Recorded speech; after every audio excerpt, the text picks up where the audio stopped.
اصحابي وصحباتي في كل مكان، اهلا بيكم معانا وحلقه جديده من برنامجكم كلنا واحد. النهارده بنقدم لكم برنامجنا من على البسين، من احلى مكان ممكن نقعد عليه في فصل الصيف. الجو جميل جدا، واللي هيخليه احلى واحلى وجود ولادنا من ذوي الاحتياجات الخاصه اصبحوا ولادنا من ذوي القدرات الخاصه. يعني ايه؟ يعني يقدروا يعملوا اي حاجه، يقدروا يمارسوا اي رياضه. عاوزين الدليل؟ تعالوا معانا وتابعونا في كلنا واحد.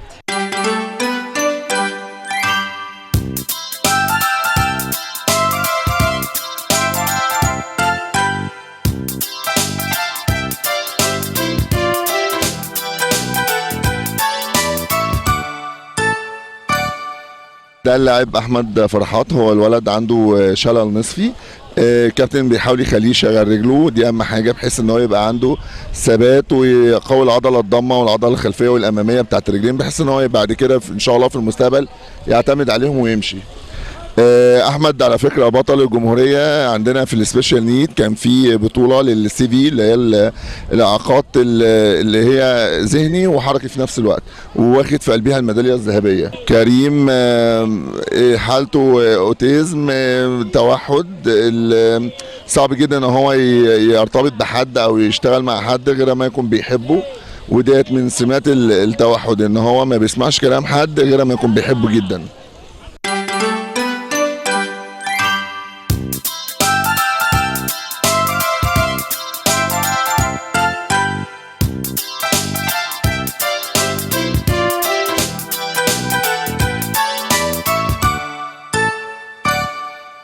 انكم كلكم حاسديني دلوقتي على المكان اللي انا فيه. انا على حمام السباحه، الجو مش حر ابدا، الجو جميل ورائع، واولادنا كمان هيزيدوا روعه بوجودهم جوه الميه وممارستهم للرياضه.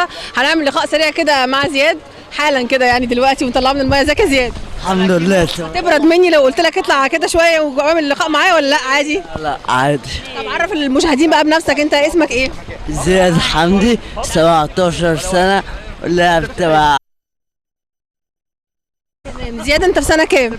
تانية ثانوي. قول لي يا زياد، انا سمعت ان انت بطل في لعبه اسمها لعبه البوتشي، بس انا مش عارفه ايه البوتشي دي، اشرح لنا ايه لعبه البوتشي. حاجه كده زي بولينج بس على نجيله، بس بننشن على كرة بيضاء على مسافة أقرب كرة تيجي مني ناحية الكرة البيضاء بيقيسوا المسافة بين كرتي والكرة البيضاء.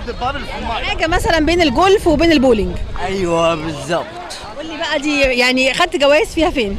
أنا كنت في بطولة الأولمبيات الخاص في الجامعة الأمريكية، دخلت وخدت ميدالية الحمد لله الذهبية، وأمثل مصر في بطولة الشرق الأوسط. أنا سمعت إن دلوقتي في بطولة إقليمية تبع الأولمبياد الخاص هتقام في مصر هنا في شهر 12 اللي جاي إن شاء الله، وطبعا هنكون معاكم فيها. أنت هتدخل تمثل مصر فيها في أنهي لعبة؟ هي بوتشي دي. طب هتلعب لعبات تانية؟ شايفاك بتمارس سباحة، قولي عن الرياضات التانية اللي أنت بتلعبها. إحنا بنتدرب هنا باسكت وكرة يد، كرة سلة بنتدرب بوتشي، طبعا 6 لعب بنتدربها. ايه فايدة ممارسة الرياضة، وخصوصا انك بتمارس رياضات مختلفة علشان يعني اصحابنا بس يعملوا زيك كده وينزلوا من البيت ويمارسوا رياضة؟ هي الرياضة مفيدة على العقل والجسم، بالنسبة لنا احنا مفيدة كعضلاتنا. احنا كل واحد عنده عضلات معينة ضعيفة، انا عندي عضلات جسمي كلها ضعيفة. السباحة بتقويها بحس تساعدني ان انا العب اللعب التاني، يعني كل لعبة بتكمل التانية. زياد قول لي، انت طبعا عارف انك مختلف، انك افضل من ناس تانية كتير، ان عندك قدرات خاصة زي ما بنسميك. القدرات الخاصة دي خلتك يبقى عندك مشاكل شوية، ولا قدرت تقتحم الرياضة وتقدر تتعلم في المدرسة وتقدر تعمل اي حاجة زي ما الطبيعيين بيعملوا احسن؟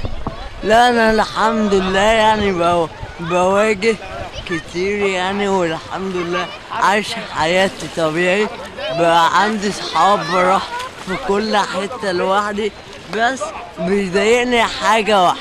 ايه هي بقى؟ انا عايزة اعرف منك.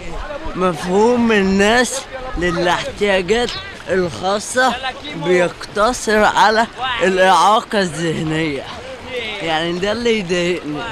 الاحتياجات الخاصة فيها كتير، يعني اللي عنده شلل في ايده ده ذهنيا سليم، وكمان بقيت اعضائه سليمة.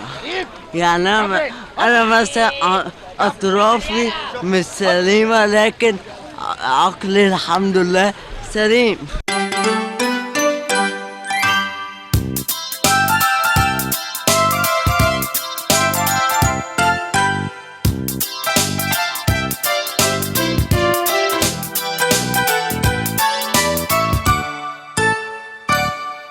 ده اللاعب سامح، هو بطل عندنا في رياضة البوتشي، بس احنا بنعمل الرياضات السباحة طبعا عشان تقوية العامة للجسم وتقوية جميع العضلات.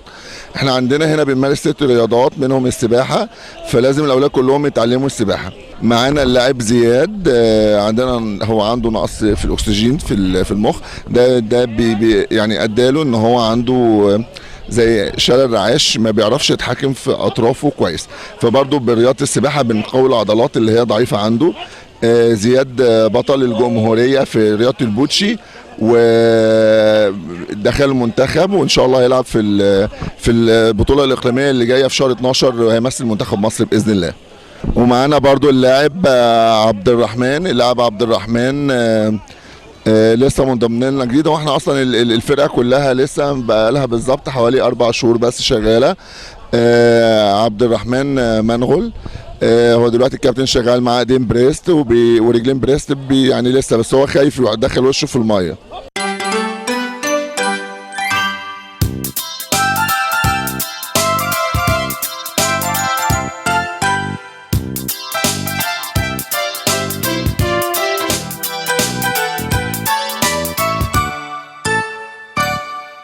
ومعانا بطل جديد هنشوف قصته وحكايته كده. الاول نسلم عليه. مساء الخير يا استاذ محمد. انا سعيد، في سباحه، في مسك سله، في بطوله، في فراخ ولحمه ولحم بكره.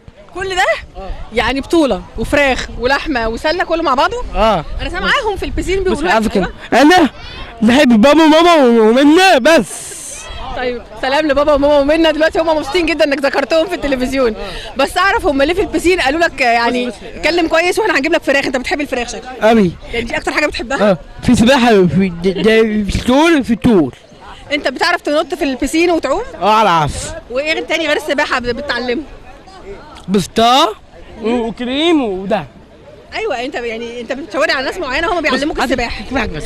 في مثل نجوى بسبيل وجنه، دول الميس والمستر اللي بيعلموك او بيساعدوك في السباحه. انا عايزه اعرف بقى بتلعب ايه غير السباحه وايه تاني؟ جاي بطوله. أيوة. رجيح وكل حاجه. انت جبت ميداليات قبل كده ولا لسه؟ في بكره جاي مسدي في عيد ادي فيه خروف مقيس.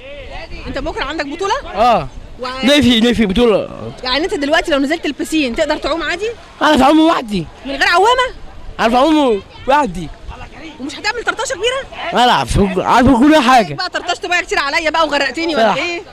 هتغرق يعني ولا لا اكيد ده لحدك عشان القميص. طيب انت بتحبني؟ انا بموت فيك. طب القميص يعني هيتغرق ولا اسيبك تطرطش؟ لا حاجه. واحضر لك سندوتش الفراخ بره؟ طب اوكي، هنشوف نطه فظيعه دلوقتي، وريهاني ونشوف هتعمل ايه في البسين. اليكم السباح العالمي محمد، يلا بينا.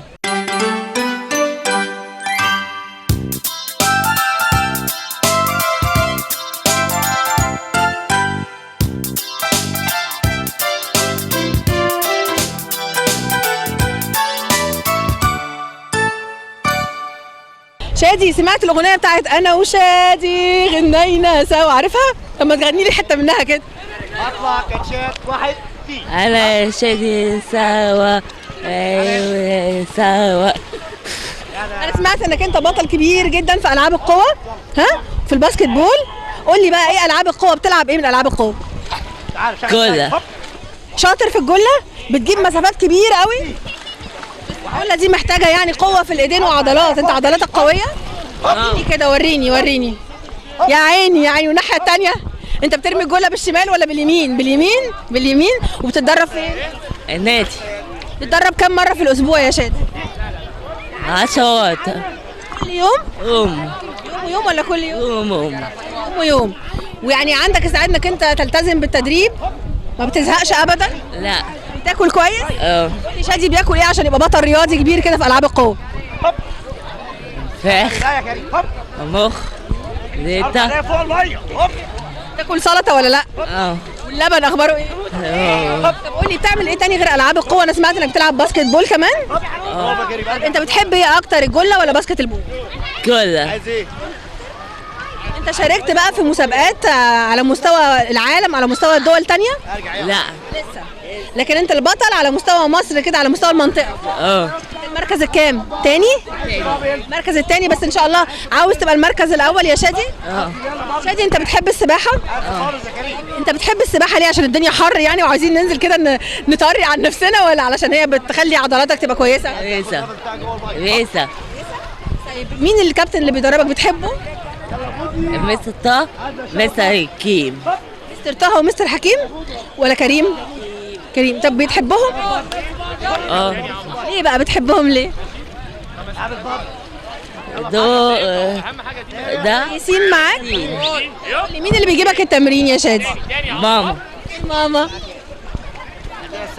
ماما بتصور بره؟ بتصور بالموبايل بره. بتحب ماما عشان هي بتجيبك التمرين؟ طب ممكن تقول لها بحبك يا ماما عشان هي واقفه مستنياك؟ هيبقى ماما. هيبقى بابا. بحب ماما وبيحب بابا، وانا كمان بحبك قوي يا شادي. فرحانه بيك وعايزاك يعني توريني كده ازاي بتقدر تعوم وتتدرب. وانا كان نفسي اصورك في الجله لان انا عارفه نقطه تميزك في الجله، وان انت التاني على مستوى المنطقه في لعب الجله. ده معناه ايه؟ معناه ان ولادنا يقدروا، كل واحد فينا ابنه او بنته يقدروا. المهم نآمن بولادنا، لو آمنا بيهم واديناهم الحب الكافي هيعملوا المعجزات اللي ولادنا اللي بنقول عليهم طبيعيين يمكن ما يقدروش يعملوها.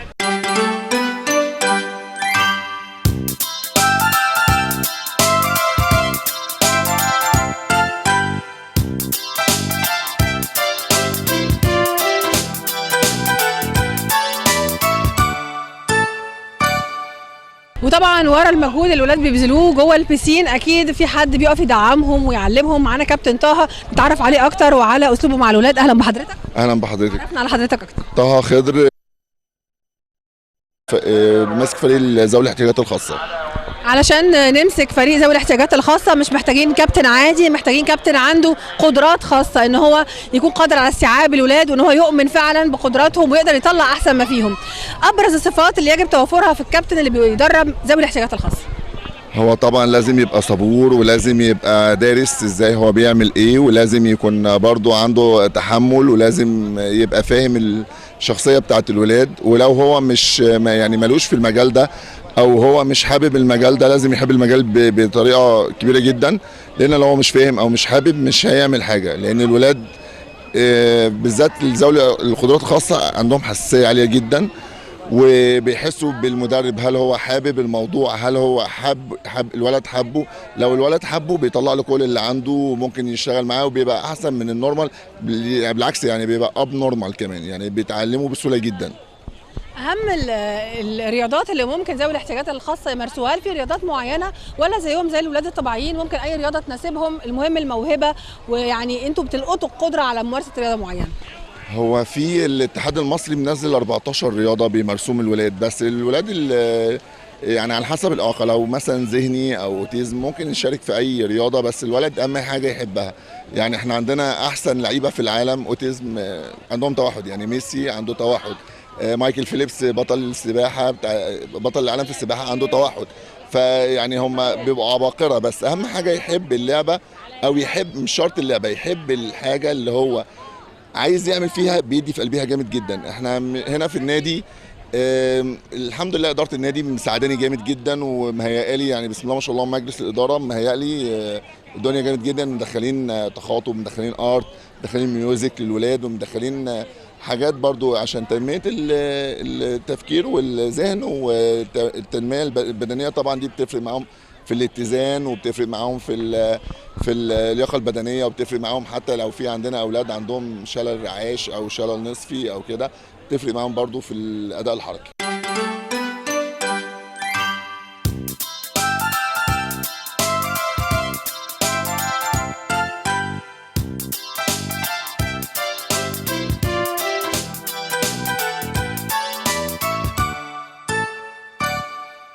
ملايين الاطفال وملايين الكبار من المعاقين في بلادنا لهم حق في الحياه وبيساهموا في مصر وبيبنوا في مصر بقدراتهم. يا ريت ننتبه لهم ونشوف قدراتهم ممكن توصلهم لايه. هم دول اللي بيرفعوا اسم مصر في الاولمبياد الخاصه، وهم دول اللي بيعملوا لنا احلى ميداليات فضه وذهب وبرونز وغيرها. يا ريت كلنا نؤمن باولادنا علشان في الاخر هم دول اللي هيصنعوا مستقبل مصر. بشكركم جدا، ونكون ان شاء الله الاسبوع المقبل وحلقه جديده من برنامجكم كلنا واحد.